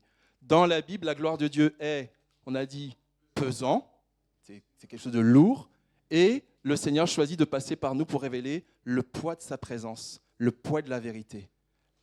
Je vous donne un exemple. Sur la vérité, aujourd'hui, on n'arrête pas d'entendre parler de fake news, on ne sait pas trop bien si ce qu'on voit c'est vrai, si ce qu'on entend c'est vrai, si ce qu'on lit c'est vrai. L'intelligence artificielle permet des choses très très bien, mais des fois, elle nous piège. Ok? Ben ça, on a un mandat, c'est de porter la vérité en tant qu'enfant de Dieu. C'est ça que ça peut vouloir dire. Ok? Alors, je ne vais pas lire toute la liste, vous l'avez comme moi sous les yeux, mais dans la Bible, la gloire de Dieu est manifestée par un certain nombre de choses et le Seigneur a choisi de passer par toi et par moi pour révéler cette gloire. Parce que la création attend avec un ardent désir la révélation des fils de Dieu. Ok? Alors on vient de voir que la gloire de Dieu surpasse toutes les souffrances et nous est promise pour l'éternité. Les gens ont super soif de Dieu. Ça, c'est une autre chose aussi. Peut-être on a soit pris conscience ou qu'on se rappelle. Les gens ont super soif de Dieu. C'est juste qu'ils ne le savent pas, que la personne dont ils ont soif, c'est Dieu. Et Dieu a choisi de passer par toi et par moi pour révéler la gloire de Dieu. Alors au final, le Seigneur a destiné tous ses enfants à partager la gloire de Christ. Il y a un prix à payer dans nos souffrances avec le Christ, oui. Il y a des très belles choses avec Dieu, mais il y a aussi des souffrances à porter, et c'est normal. On n'a pas à passer à la croix, mais il y a d'autres choses qu'on doit vivre aussi, même s'il y a de grandes bénédictions avec le Seigneur, évidemment. Mais ça vaut le coup parce que son plan, il n'est pas que pour nous. Son plan, il pense à toute l'humanité. Cette identité qu'il nous a donnée, ce n'est pas pour nous. c'est pour toute l'humanité. Attention, il ne faut pas se tromper en se disant « Dieu m'a donné une identité, il m'a donné des talents, il m'a donné des dons, c'est bien, je suis content, etc. etc. » C'est super, mais ne nous arrêtons pas là. L'histoire n'est pas finie. Ça, on va dire, c'est presque le point de départ. C'est ce que le Seigneur est en train de construire, ou de reconstruire, ou de restaurer, ou de guérir. Mais à un moment donné, il faut que ça serve à quelque chose. C'est la révélation des fils de Dieu. On doit révéler la gloire de Dieu dans ce monde. C'est plus que du témoignage. C'est plus que du témoignage. C'est révéler la gloire de Dieu. C'est vivre dans la gloire de Dieu et manifester cet éclat, manifester cette vérité, etc., etc. Et le Seigneur, le Saint-Esprit va nous conduire. Il nous conduit déjà et il va continuer à nous conduire si on a le cœur ouvert pour vivre ces dimensions-là. OK ? On va s'arrêter là pour ce matin. Et j'aimerais juste qu'on termine en priant. Est-ce qu'on peut se lever, s'il vous plaît ? Est-ce qu'il y a des choses sur lesquelles il faut que je précise ? Pas tout de suite, je vais passer la parole, mais est-ce qu'il y a des choses qui n'ont pas été claires dans ce que j'ai dit ce matin ?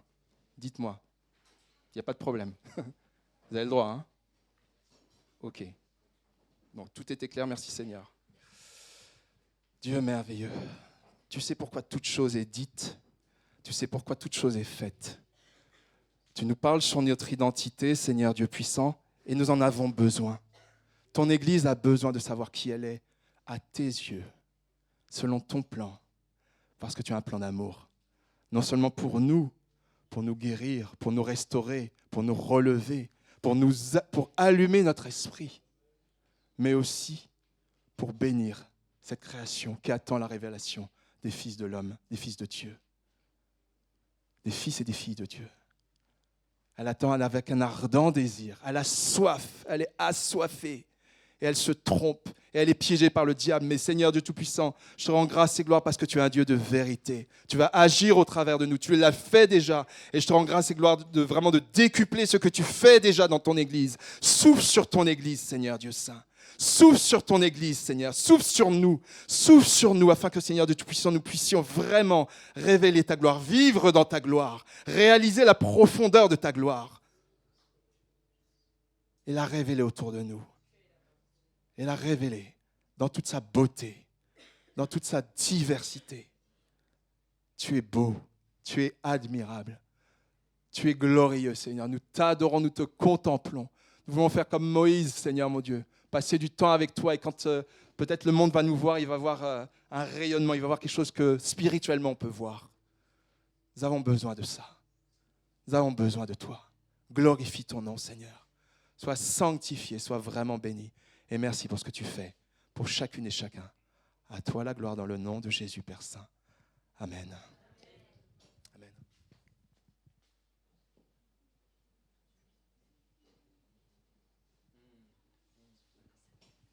Okay. Je vais proposer à celles et ceux, parce que peut-être que dans ce qui a été dit, il y a des choses qui vous remue ou qui vous, qui vous interpelle. J'aurais proposé, on va baisser la tête, se recueillir un peu, s'il vous plaît. Se recueillir, on ne va pas mettre de musique, on va se recueillir simplement. Et je vais vous proposer simplement que celles et ceux qui ont à cœur, j'ai parlé un moment de cet esprit que nous avons tous. Si tu ressens dans ton cœur que ton esprit il est éteint, ou que tu voudrais connaître cette vie de l'esprit, cette relation forte avec le Seigneur, où tu veux la retrouver, où tu trouves que c'est tiède, simplement je vais te proposer de lever la main et on va tous baisser la tête. On ne regarde pas, mais moi je vais regarder pour savoir pour qui je prie, tout simplement. Ok. Merci. J'ai vu vos mains, merci. Que Dieu vous bénisse. Seigneur Dieu puissant, tu es glorieux, tu es merveilleux, tu es amour, Seigneur, tu es amour, tu aimes chacune et chacun, Seigneur. Tu vois combien nous avons besoin de toi, nous avons soif de toi, nous avons besoin de te retrouver, Seigneur. Tu vois les mains qui se sont levées, tu vois les cœurs qui se sentent asséchés, qui se sentent tellement Ils ont du mal, Seigneur. Mais tu les aimes. Nous les aimons. Tu les aimes, Seigneur Dieu. Et je te prie de te révéler ton amour, de révéler ta grâce, de les visiter comme tu n'as jamais visité. Souffle sur eux, Seigneur. Souffle sur celles et ceux qui ont levé le bras ce matin, Seigneur, parce qu'ils te font confiance. Ce n'est pas pour moi qu'ils l'ont fait. C'est parce qu'ils savent que toi, tu peux agir. Souffle, Saint-Esprit de Dieu. Souffle sur chacune et chacun. Ouvre les yeux des cœurs, Seigneur. Manifeste ta lumière. Fais disparaître, Seigneur mon Dieu, tout ce qui est ténèbres, Seigneur mon Dieu, dans les pensées de celles et ceux qui ont levé la main ce matin. Il n'y a aucun jugement, mais tu dis, Seigneur du Tout-Puissant, que le pardon se trouve auprès de toi afin que l'on te craigne. Tu dis qu'il n'y a aucune condamnation pour ceux qui sont en Jésus-Christ. Et plusieurs qui ont levé la main sont en toi, ou cheminent, Seigneur, et t'aiment. Ils s'accrochent. Parce qu'ils savent qu'il y a quelque chose, parce qu'ils savent que tu es tout-puissant. Alors, Saint-Esprit de Dieu, je m'arrête là. Simplement, nous manifestons notre foi en toi, parce que c'est toi qui es à l'action maintenant. Nous t'avons dit oui, nous t'avons dit oui, j'accepte. Et Saint-Esprit de Dieu, c'est toi qui fais. C'est toi qui fais maintenant, dans le grand et merveilleux nom de Jésus. Alléluia. Amen, amen. Amen, Dieu saint.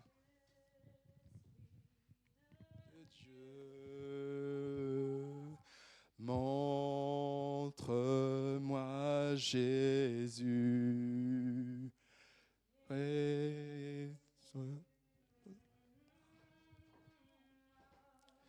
Je veux la vie. Esprit de Dieu. Le chant, c'est Esprit de Dieu. Esprit de Dieu. Merci la vidéo. Montre-moi Jésus et révèle à mon cœur son grand amour. Et révèle à mon cœur son grand amour. On reprend ça s'il vous plaît ensemble. Esprit de Dieu. Est-ce qu'on peut se lever pour honorer notre Seigneur ensemble? Montre-moi Jésus. Chasse le mal. Chasse le mal en moi, je veux la vie. Esprit de Dieu, montre-moi Jésus et révèle à mon cœur son grand amour. Révèle et révèle à mon cœur son grand amour. Amen, amen, amen. Merci Saint-Esprit de venir en nous, nous faire du bien. Je me rappelle, j'avais écouté une prédication une fois et le prédicateur disait que quand le Saint-Esprit vient en nous, c'est pour nous restaurer, pour nous guérir, pour nous faire du bien. Et quand le Saint-Esprit vient sur nous, c'est pour les autres. Et moi, ça me fait penser aussi au passage donc je crois que c'est dans Ésaïe, et donc ça parle de Jésus, la venue du Messie, et donc ça dit que l'Esprit du Seigneur est sur moi. Il m'a envoyé pour annoncer une bonne nouvelle aux pauvres, etc. etc. Et vraiment qu'on puisse désirer Dieu pour qu'il nous restaure intérieurement, qu'il vienne par son Saint-Esprit en nous et qu'aussi il puisse venir sur nous, nous donner son onction, sa puissance pour que nous puissions témoigner tout simplement de Jésus. Pendant la prédication, j'ai noté quelque chose que je retrouve tout de suite. Voilà. Donc j'ai relevé les passages que mon père a pris dans Jean 1, 4 et le verset 10 aussi. Donc là, on va chanter un chant qui dit « Lumière du monde », voilà, qui proclame que Dieu est la lumière du monde. Et ça a été repris dans la prédication, cette idée. Et donc j'ai relevé les passages « En lui résidait la vie, et cette vie était la lumière des hommes ».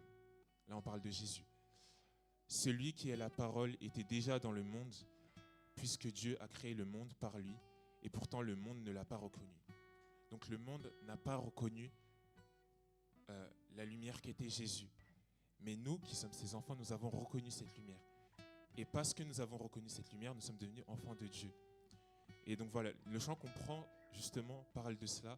Et encore une fois, le Saint-Esprit nous guide à avoir une continuité vraiment dans ce que nous vivons. Donc qu'on puisse vraiment être conscient du fait que Dieu est la lumière du monde et qu'il s'est révélé à nous et nous l'avons accepté. Et c'est ça qui fait que nous sommes enfants de Dieu. Amen.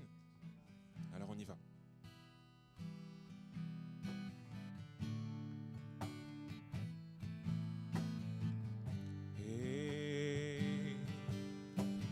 Lumière du monde, venue dans l'obscurité, tu m'ouvres les yeux et je vois tant de beauté,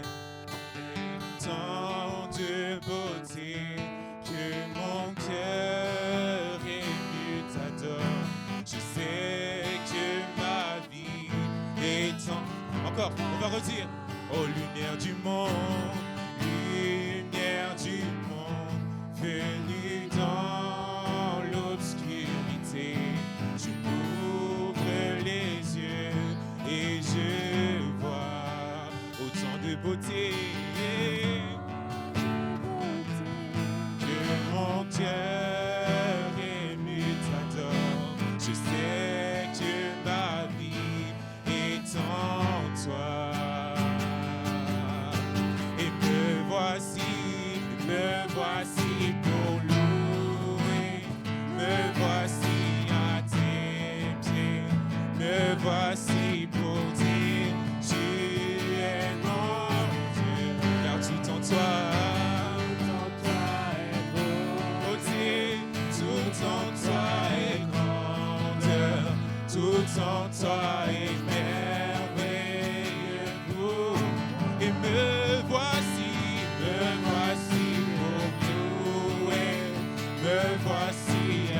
me voici pour dire tu es mon Dieu. Oh, tu es mon Dieu, car tout en toi est beauté, tout en toi est merveilleux pour moi. Oh Seigneur, tu es le roi éternel, roi éternel.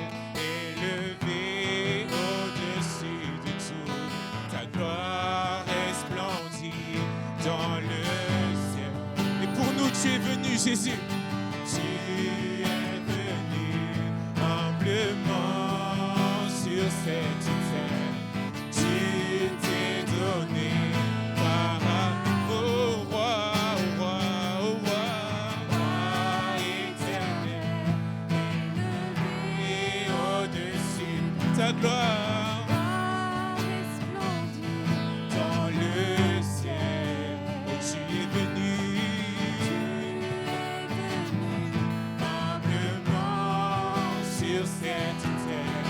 Tu t'es donné par amour. Alors ce matin, Seigneur, me voici pour louer, me voici à tes pieds, me voici pour dire tu es mon Dieu, car tout en toi est beauté, tout en toi est grandeur. Tout en toi est merveilleux pour moi.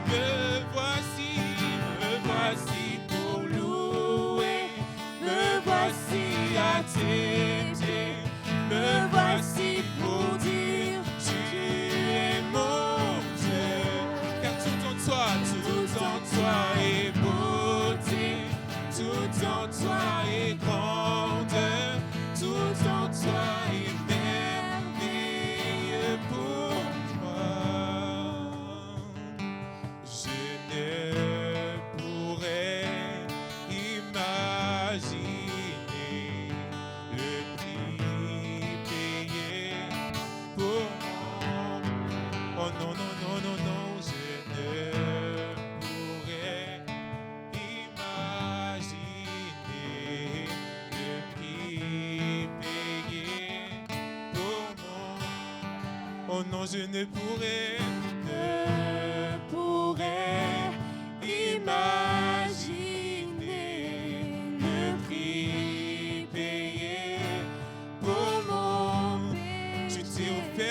moi je ne pourrais imaginer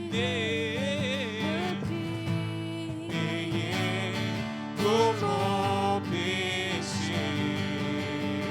Me voici. On va le dire a cappella. Me voici à tes pieds. Me voici pour dire tu es mon Dieu. Car tout en toi est beauté, tout en toi est grandeur, tout en toi est merveilleux pour moi. Et me voici pour louer. Oh Seigneur, je veux te dire merci.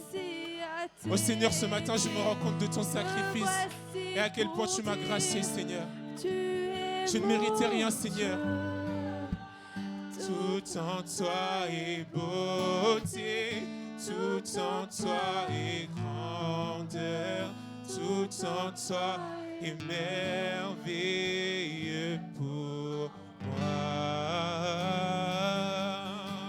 Oh, oh, oh. Oh Seigneur Jésus, oh Seigneur Jésus, tu es si bon pour moi, tu es si merveilleux pour moi. Toi qui es le roi éternel, toi qui es le Dieu élevé au-dessus de tout, tu t'es abaissé pour moi, mais qui suis-je? Qui suis-je, Seigneur? Pour que tu m'aimes autant, Seigneur.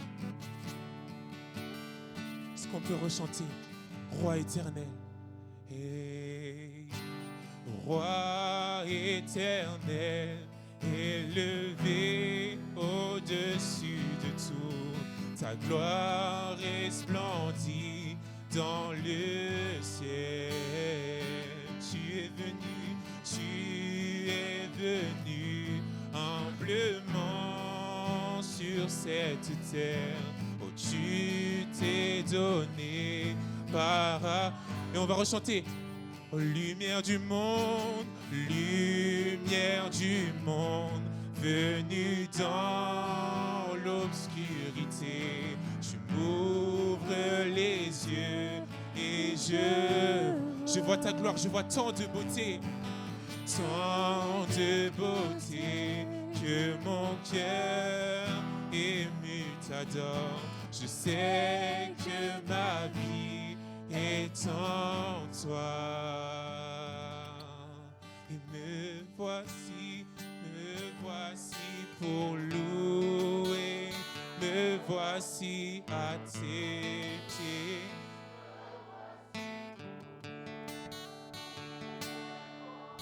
Est-ce que tu es en train de le chanter? Car tout en toi est beauté, tout en toi est grandeur, tout en toi est merveilleux pour moi. Une dernière fois comme une prière. Me voici pour louer. Me voici à tes pieds.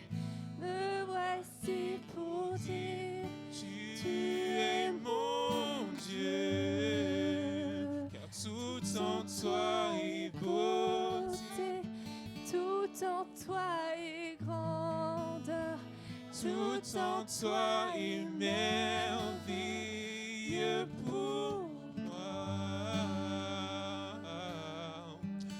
Alléluia Jésus. Alléluia Jésus. Je t'adore, oh Jésus. Je t'adore, oh Seigneur. Oh Saint-Esprit, viens remplir mon cœur. Viens remplir mon cœur de ta présence. Parce que quand tu es là, Seigneur, il y a l'amour. Quand tu es là, Seigneur, il y a la joie, il y a la paix, la quiétude, la tranquillité. Oh, viens nous remplir, Saint-Esprit. Alléluia. Alléluia, Jésus. Alléluia, Jésus.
Tu es celui qui libère, qui libère, qui libère, qui libère.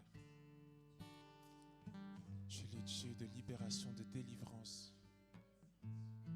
Par ton sacrifice, Seigneur, tu nous as donné la victoire. Alléluia, Jésus. Alléluia, Jésus. Et me voici pour louer. Me voici à tes pieds. Me voici pour dire, tu es mon Dieu. Car tout en toi est beauté, tout en toi est grandeur, tout en toi est merveilleux pour moi. Me voici, me voici. Si tu n'es pas encore élevé la voix, c'est le moment d'élever la voix. Parce que le Seigneur te dit qu'il t'ouvre les bras grands ouverts. Tu es mon Dieu. Car tout en toi est beauté, tout en toi est grandeur, tout en toi est merveilleux pour moi.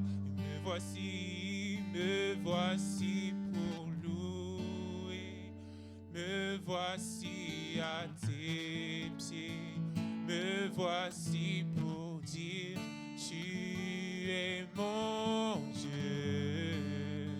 Car tout en toi est beauté, tout en toi est grandeur, tout en toi est merveilleux pour moi.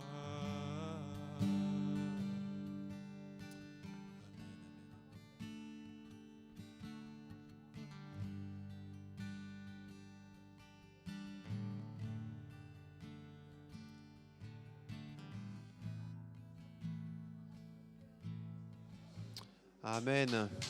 Gloire à Dieu. Nous pouvons nous réjouir parce que c'est ce qu'il fait. Il nous fait voir sa gloire. Amen.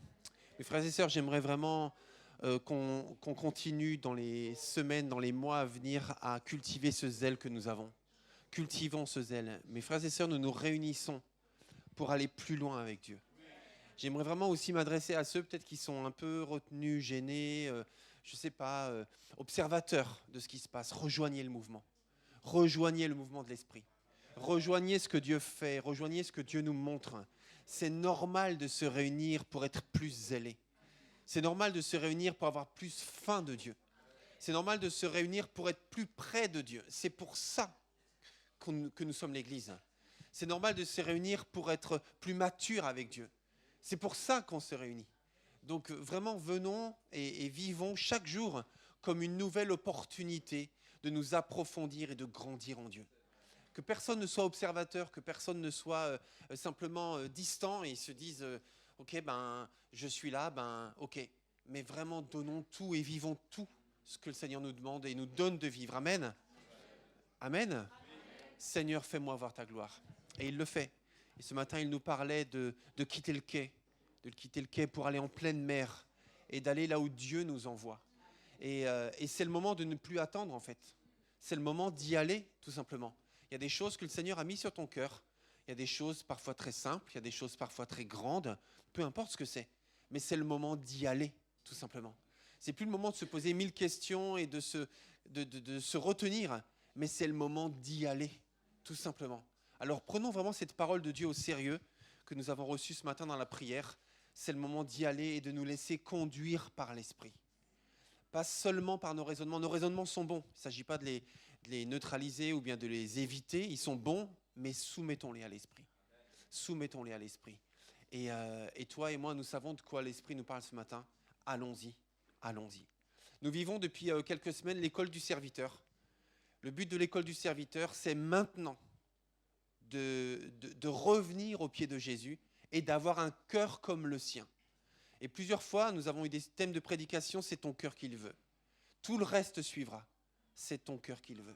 Ce matin, le Seigneur nous parle de sa gloire de sa gloire, que c'est lui qui rayonne, que c'est lui qui illumine, que c'est lui qui dirige, que c'est lui le centre. Il nous parle du poids de la gloire de Dieu, de la présence de Dieu.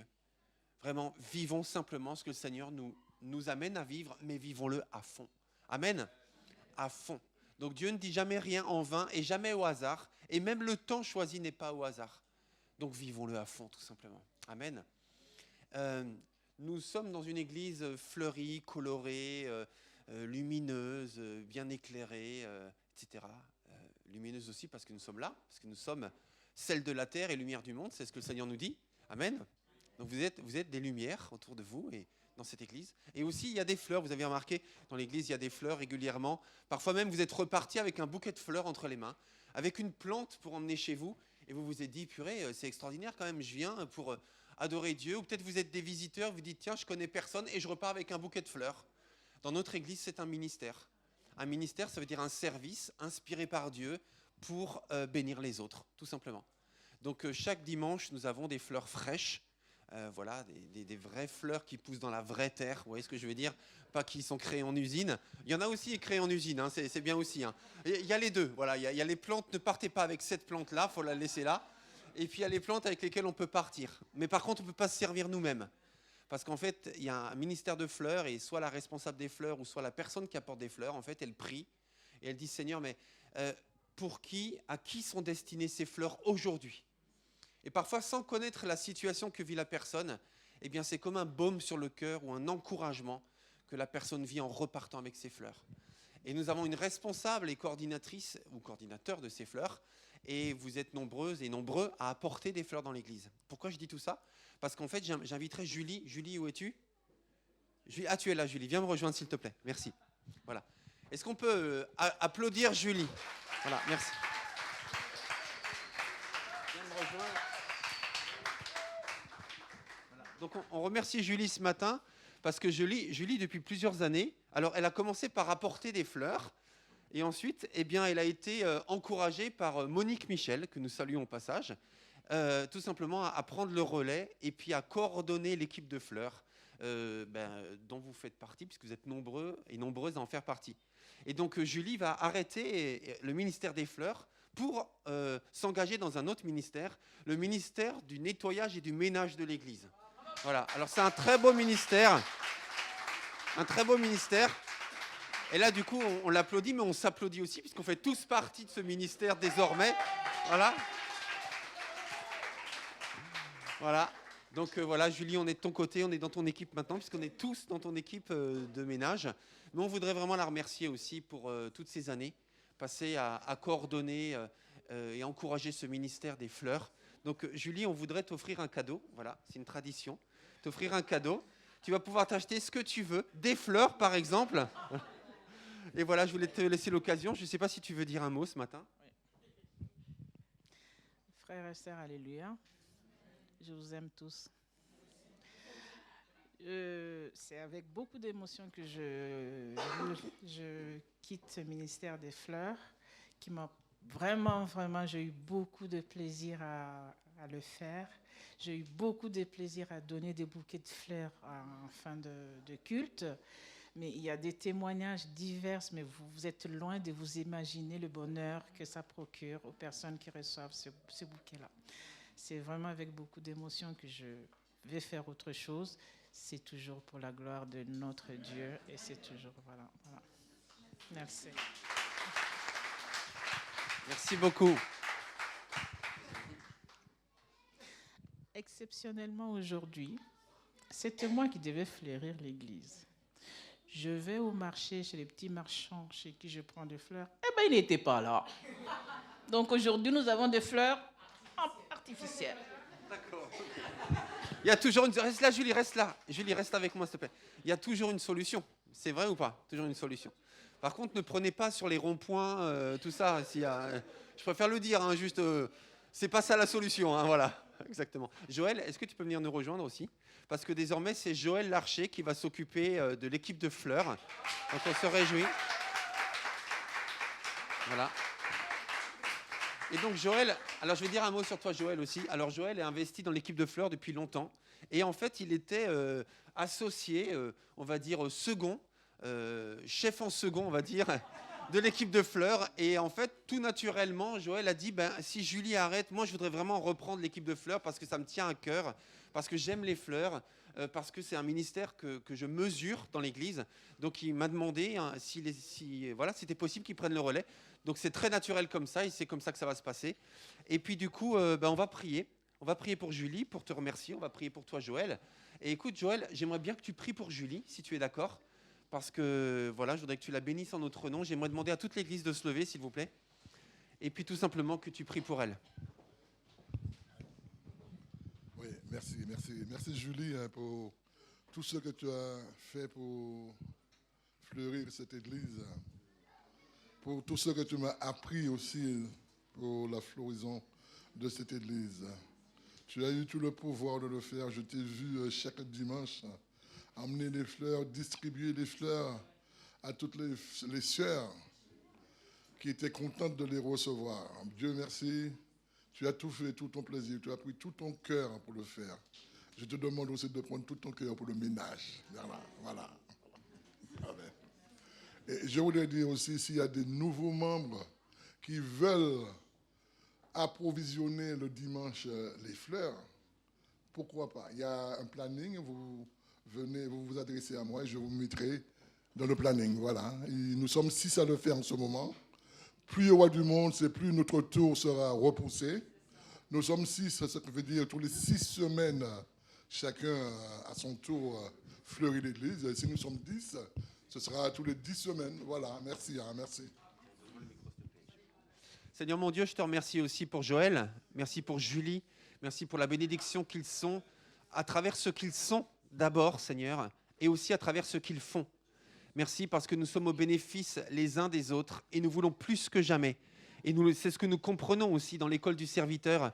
Nous voulons plus que jamais, Seigneur, être un membre actif dans ce corps et être au bénéfice des autres membres de ce corps. Et nous voulons, Seigneur, intentionnellement bénir nos frères et sœurs, concrètement, qu'ils puissent vérifier et voir de leurs yeux combien nous les aimons et combien nous nous aimons les uns les autres. Alors merci de bénir Joël dans sa nouvelle responsabilité, en plus d'être trésorier. Merci pour Julie, pour sa nouvelle responsabilité. Et merci pour chacun d'entre nous. Et fais de nous tous des membres actifs, des membres déterminés, Seigneur, à faire le bien autour d'eux d'une façon concrète et visible, entre nous, Seigneur, mais aussi pour ce monde qui a besoin de savoir à quel point tu les aimes. À toi toute gloire, au nom de Jésus. Amen. Amen. Est-ce qu'on peut les remercier chaleureusement et les bénir au nom de Jésus? Je vous invite à rejoindre vos places. Merci, Sarah. Pendant que Sarah me rejoint, juste vous donner quelques nouvelles. Pendant 3 jours, nous étions à la pastorale de l'Église de Dieu, qui a lieu 2 fois par an. Donc, c'est la rencontre des différents pasteurs et ministères de l'Église de Dieu en France. On a passé un très bon moment. On a été nourris, on a été bénis. Et aussi, je voulais vous informer, puisque maintenant c'est officiel, eh bien notre surveillant, donc notre responsable national, le pasteur Christian Merlot, que la plupart connaissent, eh bien, il nous a présenté sa fiancée et il va bientôt se remarier. Donc c'est une étape pour lui. Et je sais que ça peut surprendre, certains peuvent trouver que ça va vite après le début de son veuvage, mais voilà, Dieu conduit toutes choses à sa manière et puis on est tous différents. Et il nous a encore dit combien il aime Jacqueline, son épouse décédée, et combien personne ne remplacera jamais Jacqueline. Mais Dieu a conduit les choses ainsi et il veut continuer tout simplement à vivre sa vie, la vie que Dieu lui donne. Et il a rencontré une femme qui a une 50aine d'années, qui est une chrétienne très engagée, qui a un ministère solide aussi d'évangéliste, je crois. Elle s'appelle Anna. Elle est d'origine brésilienne, elle parle très bien français. Et donc, ils vont se marier à l'île de la Réunion, puisque c'est là qu'ils vont vivre, d'ici le mois de décembre. Donc voilà, je voulais aussi vous informer l'Église, qu'on prie pour eux, qu'on les bénisse au nom de Jésus, et puis qu'on les soutienne de notre amitié et de notre foi, tout simplement. Amen. Nous aurons notre prochaine préparation, baptême et nouveaux membres. Donc, ce sera...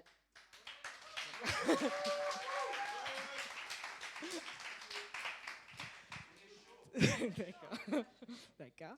Donc, ce sera juste à la suite de l'école du serviteur. Donc, continuez à venir me voir, me manifester votre désir de suivre ces préparations. Donc, nous continuons aussi le ménage à l'église. Donc, cette semaine, ce sera Grâce Éline, l'équipe. Mardi, nous avons l'école du serviteur. La thématique, c'est vivre l'église que Dieu veut. Samedi à 19h, il y a un groupe de jeunes. Et dimanche, nous avons notre culte à 10h30. Ben, levons-nous, vous pourrez.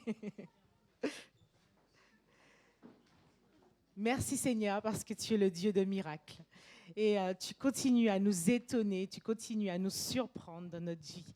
Merci parce que tu es le Dieu de consolation, tu es le Dieu tout-puissant. Merci parce que tu nous as encore montré que ta présence, quand ta présence est là, quand ta gloire rayonne de tout son éclat, il y a quelque chose de différent dans notre vie, il y a quelque chose de différent sur cette terre. Merci parce que tu as encore envoyé aujourd'hui, tu as délivré encore aujourd'hui, tu as guéri encore aujourd'hui et tu vas faire encore et encore des miracles à travers nous. Merci pour cette merveilleuse semaine que nous allons vivre parce que tu seras là, elle sera conduite par toi, elle sera guidée par toi et nous sommes dans le creux de ta main et tu nous utilises encore, guidés par ton Saint-Esprit pour faire encore des miracles sur cette terre et dans ce monde qui a tant besoin de toi, qui aspire tant à toi, même sans le savoir, qui a tellement soif de toi. Alors merci Seigneur parce que tu nous envoies. Sois élevé, exalté, glorifié en ton nom. Amen. Passez une bonne semaine, restez bénis.